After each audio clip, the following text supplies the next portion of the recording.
Hallo iedereen, welkom terug bij Tiwe Tali, de podcast waarin we ons leven naar een hoger niveau tillen, één gesprek tegelijk.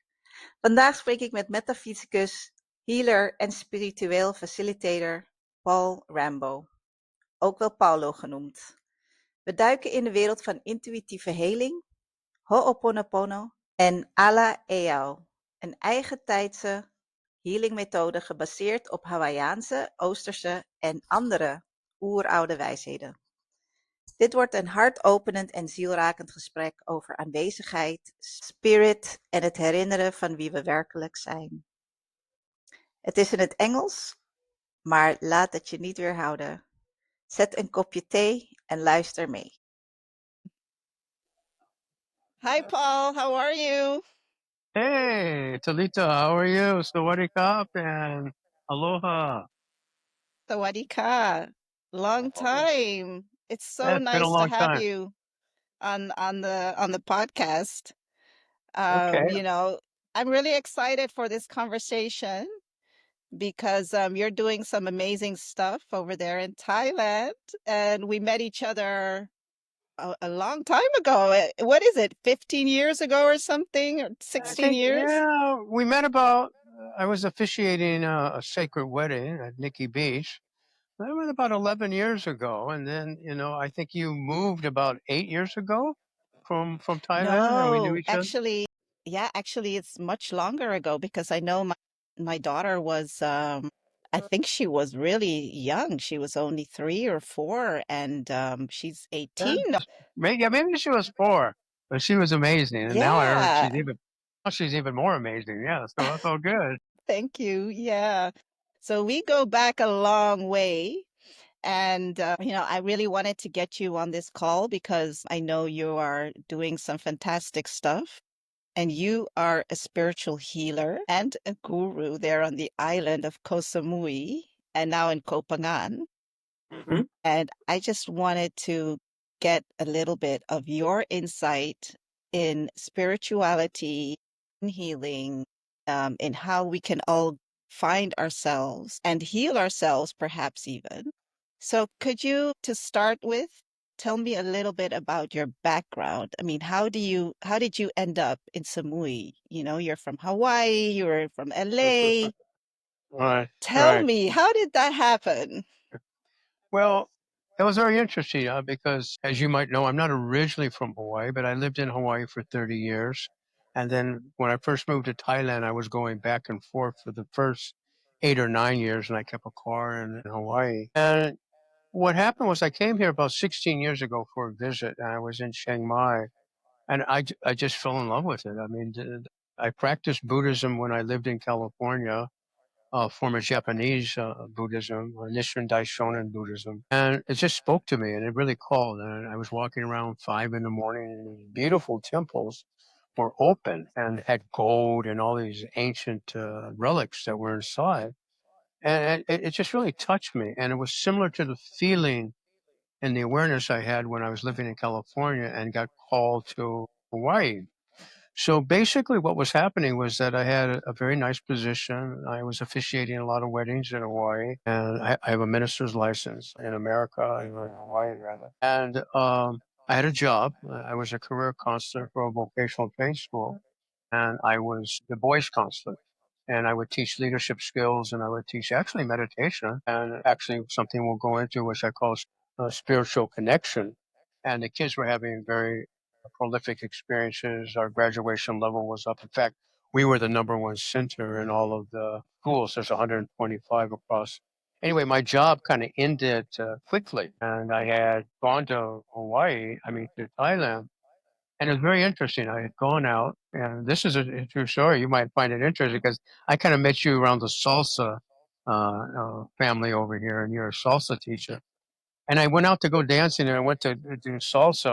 A friend of mine's place we was playing, and I was wavering because my job had ended, and I hadn't worked in a month and a half. And I was going through my saving, and I kind of went into what I refer to as pule, and we'll talk about that later, which is basically an idea of what we call affirmative prayer. And I was praying. I just said, "Show me where I need to be." And I lived on a very beautiful piece of land. And on that piece of land, we don't get Wi-Fi. We don't get reception. 11 acres, a very rural area, four-wheel drive to go in and out. And I was on the dirt road, and I had just said this prayer about maybe only a minute or 30 seconds ago, and my phone rang. And my phone does not ring on this road.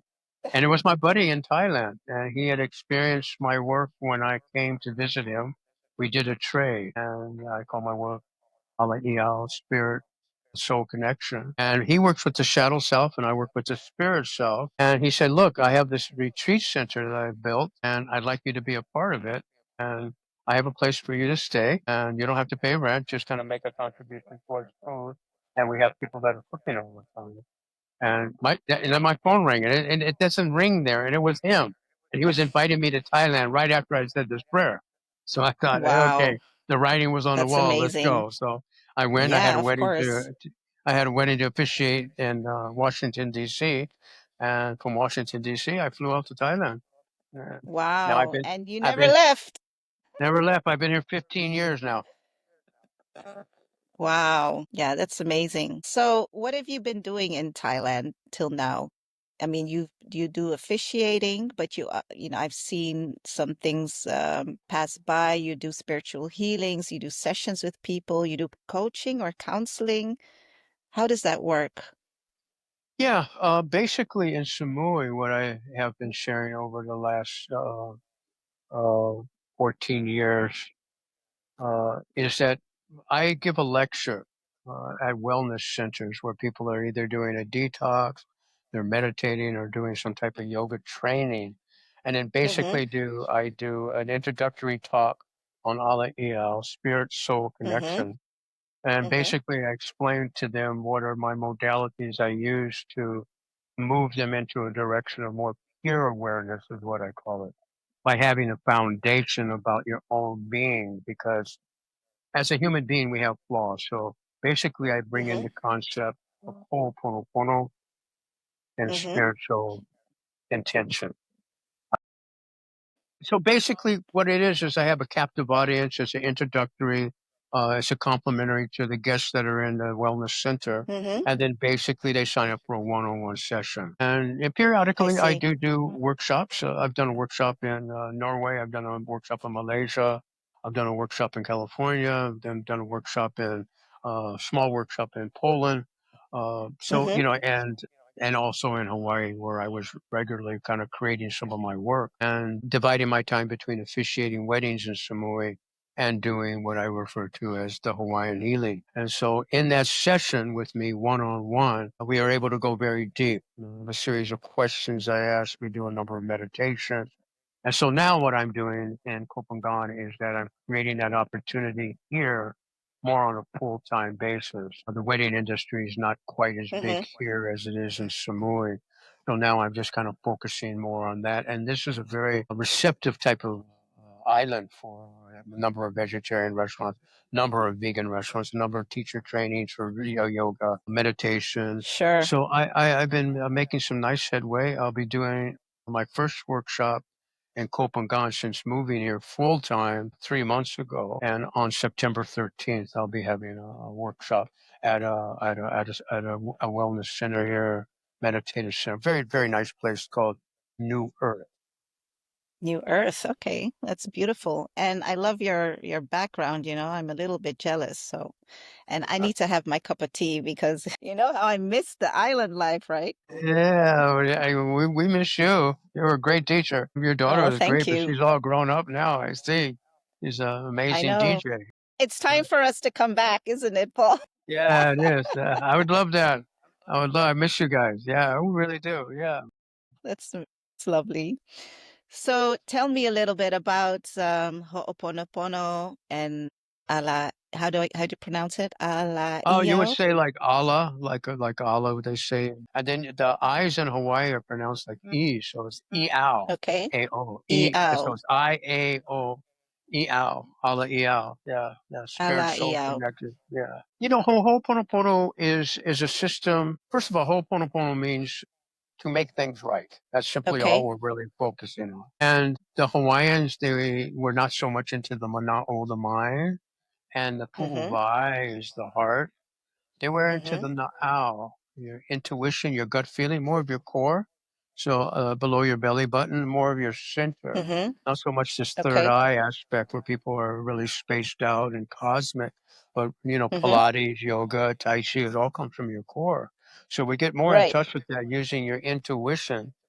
If you were born 800 years ago and you were in a tribe of some sort and you were in a jungle and you had a dilemma happen, like maybe some wild animal, you wouldn't be thinking so much in your mind. You would be using your intuition, and that would come more regularly to you and more from your instincts.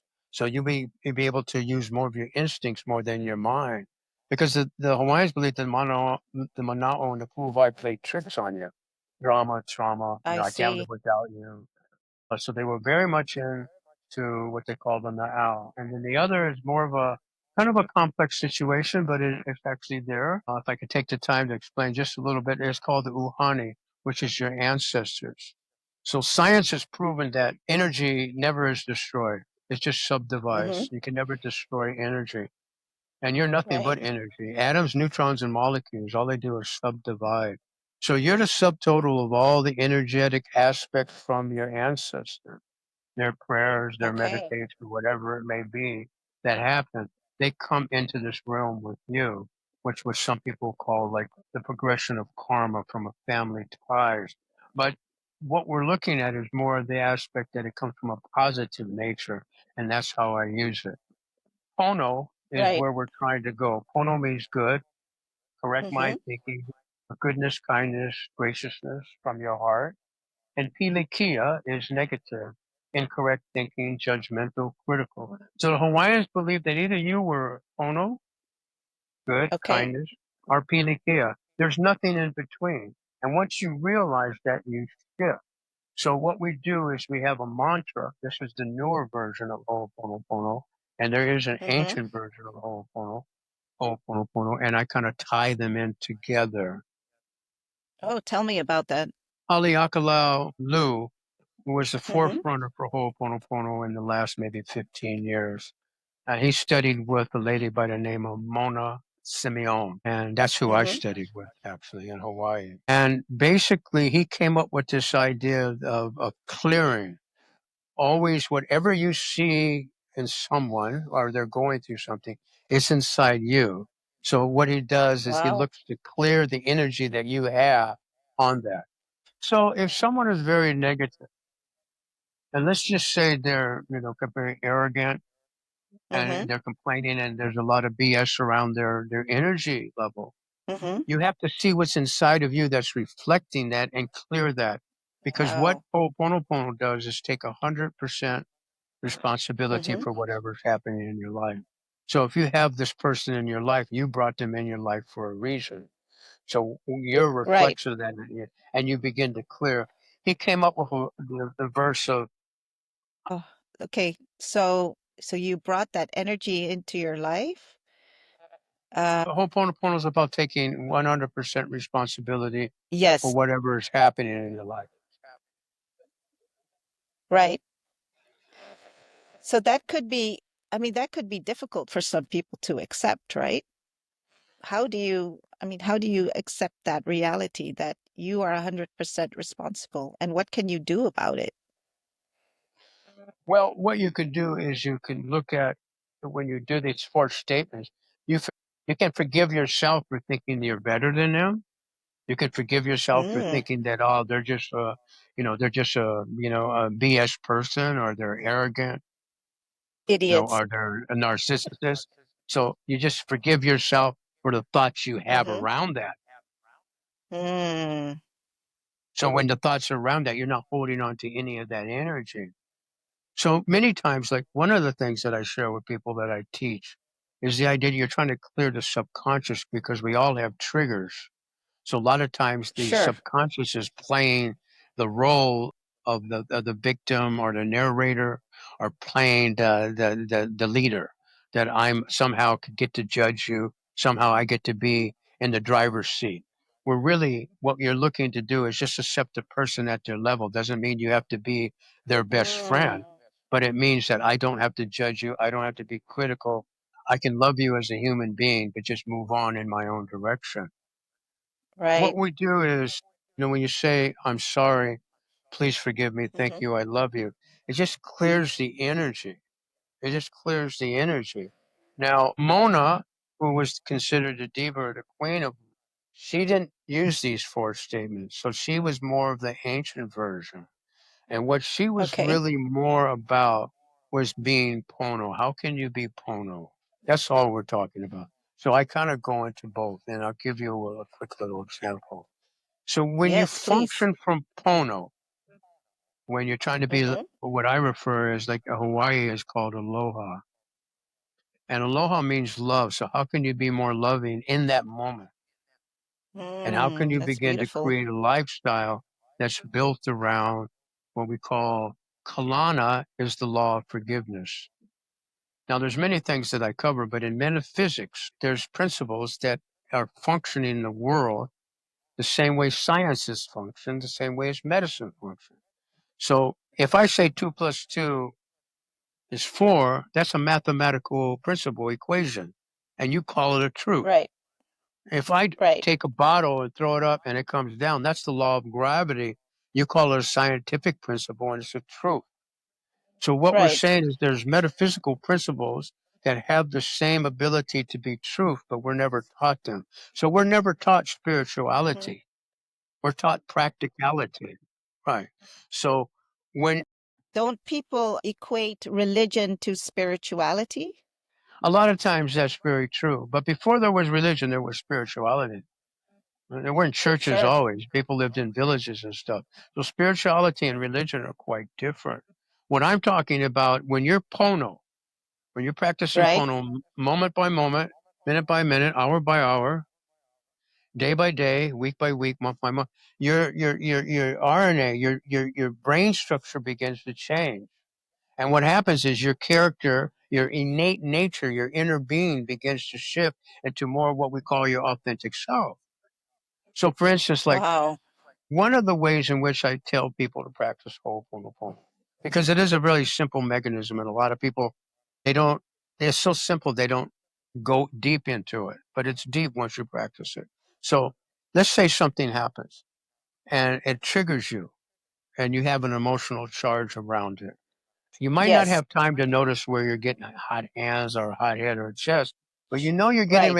you're getting ready to say something. You have a response. So what you do is you don't say what you're Mm-hmm. thinking.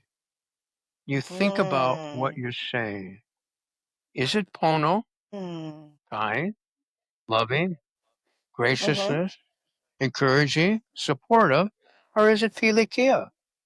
Okay. I don't say what I'm thinking. I think Mm-hmm. about what I'm saying, especially when we have a Right. circumstance that we're responding to, right? We have an emotional charge. My boyfriend Yes. upsets us, and it brings back all the past memories of abandonment, not only from Sure. my boyfriends, but from my mother and my father, whatever it may be. And what you want to do is not relive that. No. So when you begin to function like, I don't say what I'm thinking, I think about what Mm-hmm. I'm saying, then you shift. And by shifting, somehow always shifting, you're clearing the energy that has not been supporting you for long periods of time. Wow, that's amazing. So you think about what you're saying, but at the Mhm. moment, you're not necessarily saying anything yet, right? Is that what you're talking? Are you Yeah, talking you're about not what are you saying what you're saying to thinking. yourself? Yeah, right. I'm not So saying what what you're I'm actually thinking. Right. I'm sorry. right, Go ahead. right. So just to get this clear, so you're not gonna say what you're thinking? Hmm. No, no, no. Wait, you're not going to wait, you're not going to say what you're thinking. You're going to think about what you're saying.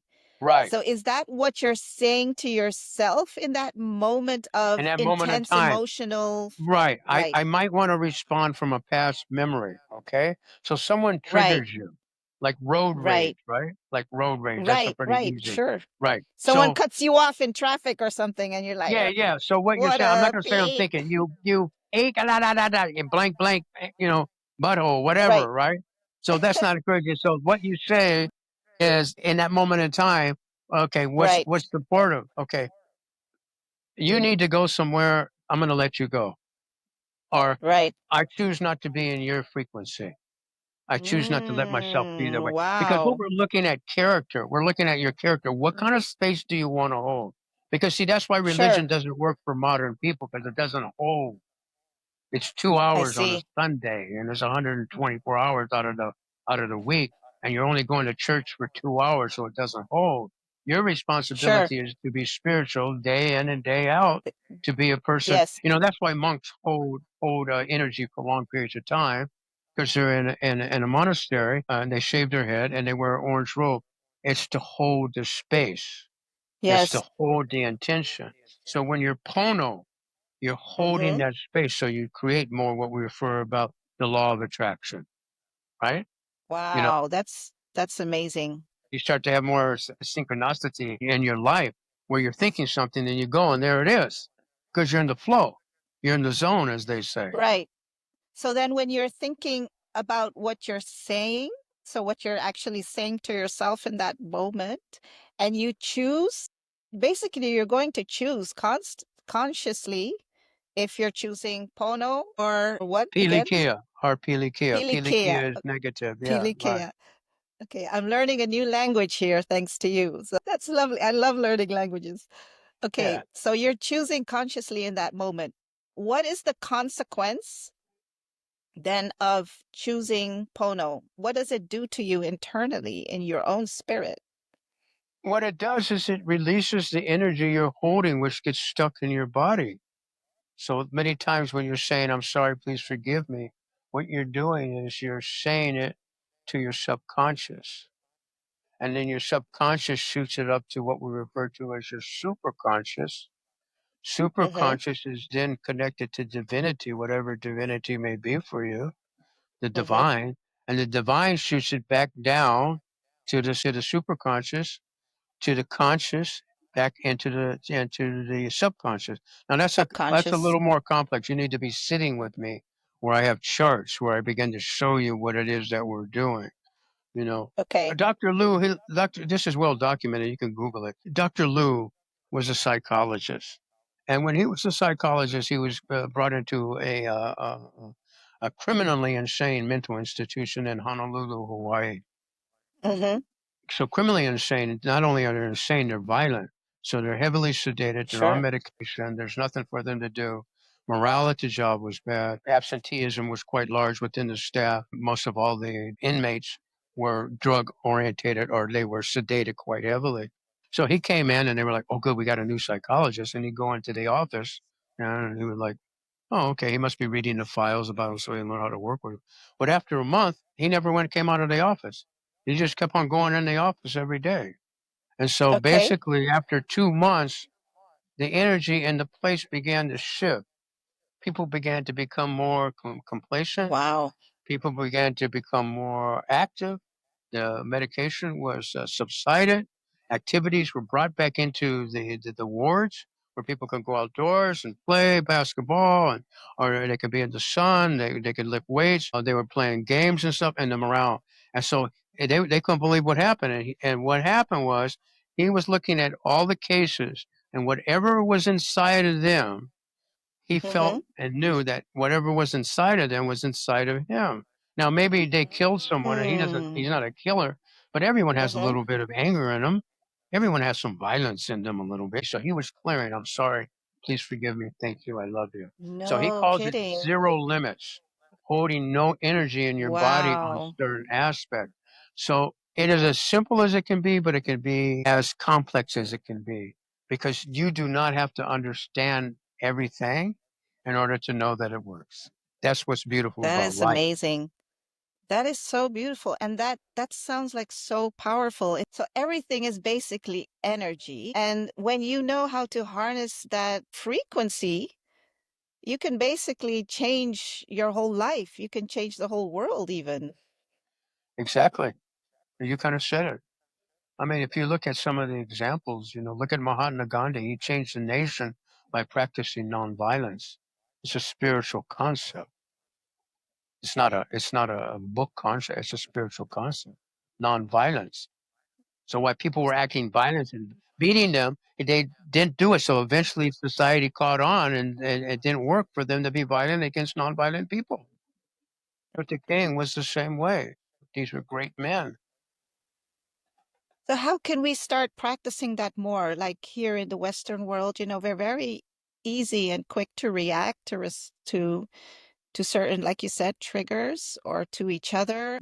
I think a lot of people also go through life not realizing that everything's about energy. How can we start to incorporate more of the spiritual practice in our life for someone who has absolutely no clue on how to do that or who has no awareness of it even? How do we do that? Well, I think someone has to have somewhat small interest to better themselves, obviously, right? But I mean, that's all over, Of course. the website now. That's everywhere. Google, I mean, AI, all that stuff. Digital nomads are all over the world now. Life coaching is really a big business now. I mean, everybody kind Sure. of has these life coaches. They now have schools where you get certified, and they have whole programs. And there's some really good programs out there, and a lot of people that are teaching Ho'oponopono are doing a very decent and very good job. My thing is that the majority of them, almost 90% of people teaching Ho'oponopono, never lived in Hawaii. I lived in Hawaii 30 Mm, years, and I studied from indigenous people. But your question is, how can we bring back that in? I think it is, you have to have an inquiry from yourself. Is there more to me than what I'm sharing in the world? right, Is there more to right. me that I can be? So the thing that I always tell people, by having the inquiry is to start. And then the basic foundation is that I think there's some very three key components towards understanding spirituality or being involved in. One is beginning to read material that highlights these kind of aspects. Yeah, I mean, even if it's not Ho'oponopono, spirituality. I mean, there's great books out there. It changed my life was I read a book called The Autobiography of a Yogi by Pramayanda Yogananda in high school. And it was like, Okay. oh my God, it was very amazing. And then I began to do yoga and I began to do meditation in high school. I always liked nature, so it was kind of easy for me to feel these things and then go be there. So I would say, reading spiritual material at least 3 days a week, 10 minutes at a time. And this is what I did: 10 minutes before going to bed, and 10 minutes upon rising. 3 days a week, reading something that's affirmative, not watching something that's violent, and going to bed, falling asleep, but reading something that enhances your awareness and your subconscious. The other thing is, I believe that meditation is extremely important. To have a meditative life, I believe, is such a strong element that I believe that if every public school gave every child from the third grade all the way up to the 12th Hmm. grade meditation every day for 10 minutes, it would change society. You wouldn't see an effect right away, but in 10 years, you would see it. It's already been proven in Sure. prison when they did that. I love that because I remember when Serena was first starting to go to elementary school. It was so cute. She had this little uniform on and everything. And but I remember that when I took her to class, I think it would be like 7:30 in the morning. They would actually start class with meditation, even as young as Yeah. she was. I think she was 4 years old or something. And that's a practice that I think is so beautiful in Thailand that they start the day off meditating like at least 10 minutes or 15 minutes. I definitely agree with what you're saying, that they should incorporate meditation in Right. school, in life. People have this idea about meditation being sitting still for 10 minutes or 15 minutes or half an hour or an hour, whatever it is. Um, and then getting bored or not finding the time or getting restless. How would you recommend us to start meditating? Sometimes meditation is a walking meditation, going through a park and walking. But, before we go today, what the third thing that I touched on, which I think brings this into play easier, and we have to really talk about it, but I would say, in Hawaii, we call it pule. And in Western world, you call it prayer. And I'm not talking about prayer Mm. from a religious standpoint. I'm talking about Hmm. prayer from what I call spiritual standpoint. So if you look at every great religion, Uh,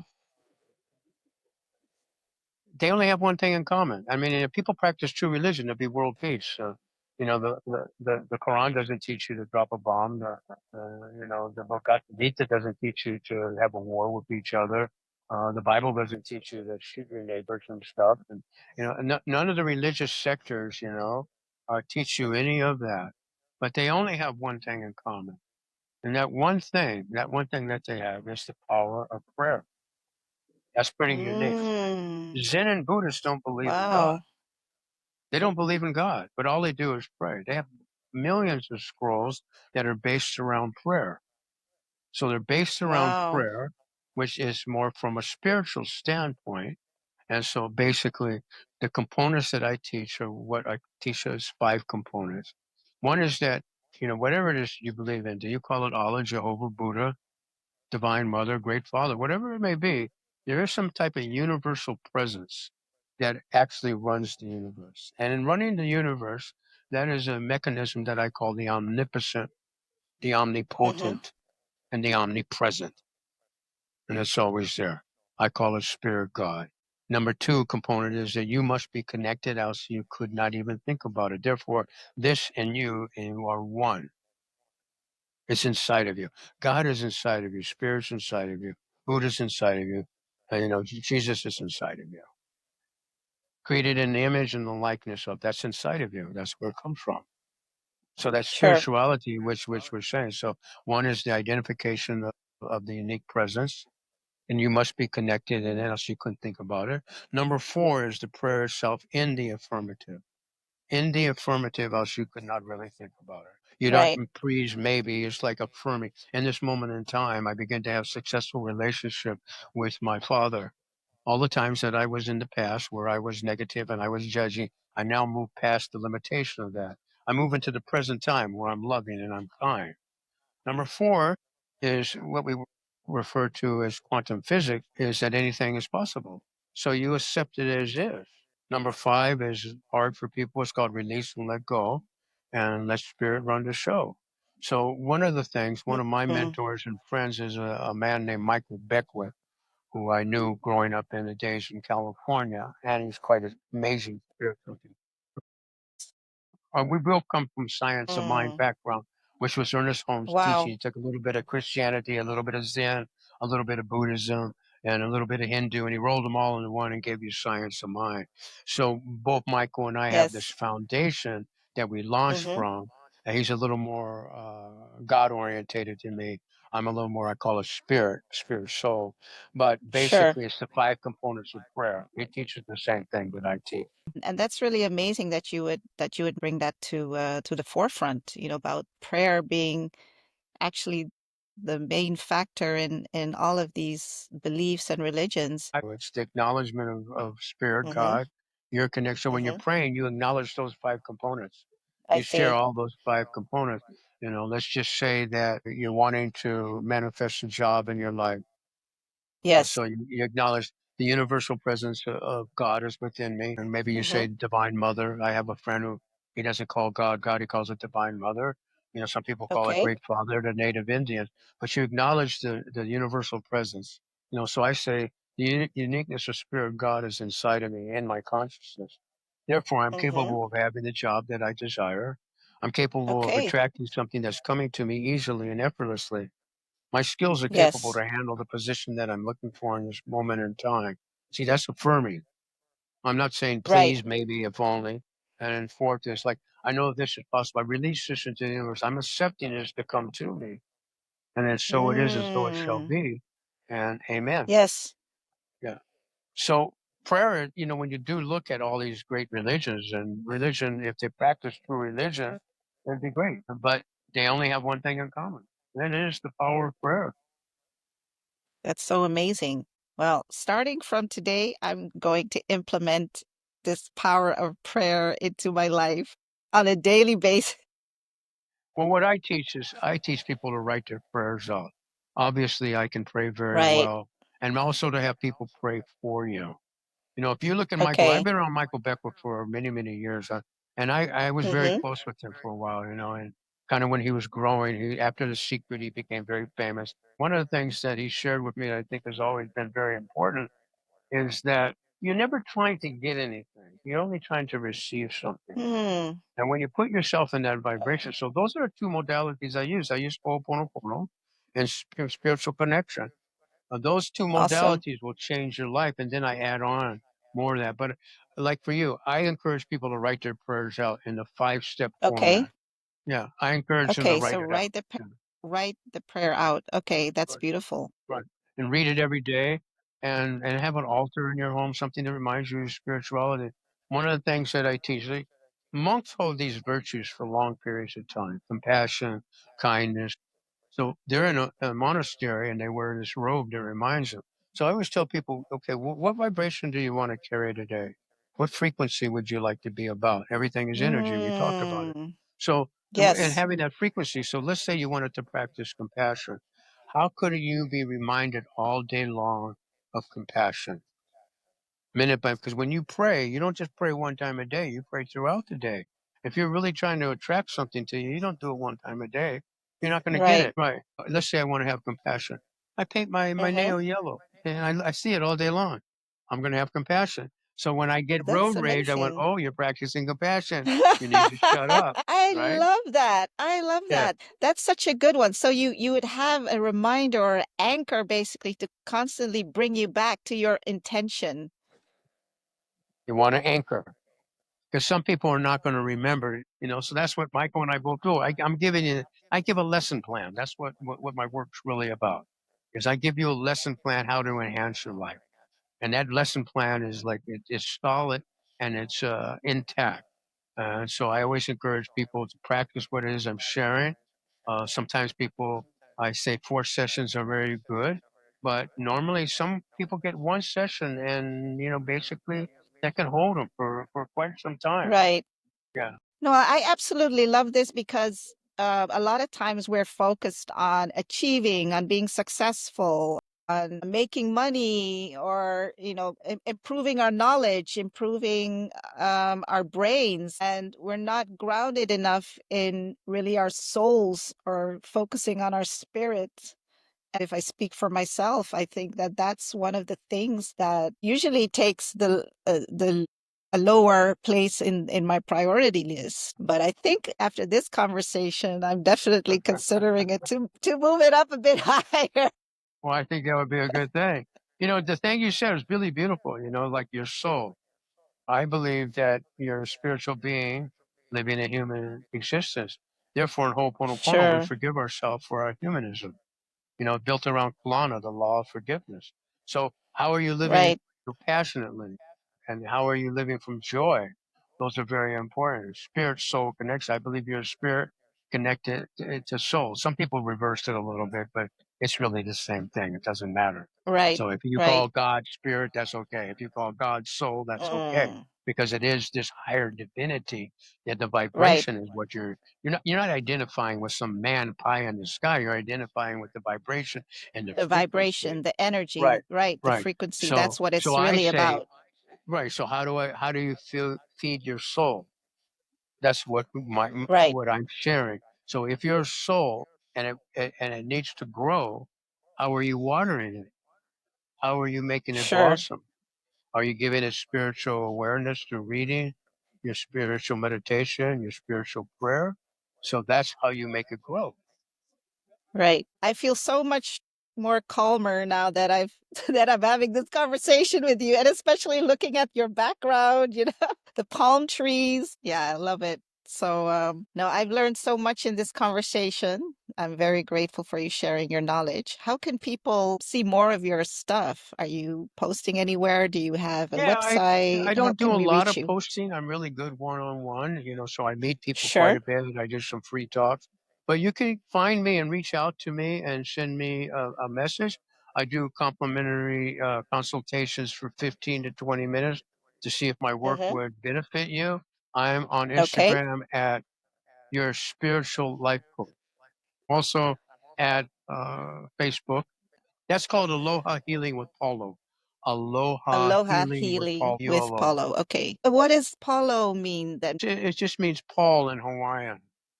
So I kind of Mm. began to work with a spiritual teacher in Hawaii and asked him at that time if I should use that name to create more of a spiritual vibration. And so I began to use that about 20 something years ago. But because I am an officiant in weddings, it's much easier for Thai people to say Paul than Paulo. And so, Ah, I yeah, see. so I kind of Yes. go by both. And I work with Yes. a very famous intuitive man. And he said, not many people can use two names, but he said I was okay, which means I have a dual personality. Well, I'm very grateful for this conversation. So thank you for taking the time out. And I hope that we can do a follow-up podcast. It would be great to possibly touch on the Ho'oponopono part a little bit more and go deeper into into the modalities of that. I would really love that. So Okay. Yeah. we will look forward to a Yeah, I would sequel. really welcome that because sometimes this is our first time together. So, if you reflect after we get off, there were some things that you would like some clarity on or to go deeper, then I'd be happy to do that. Awesome. Thank you so much. Okay. Well, I'm gonna let you enjoy your day. It looks beautiful there, All right. Sounds and good. we'll keep in touch. All right. Many blessings to you. Sawadee Kap and aloha. Aloha.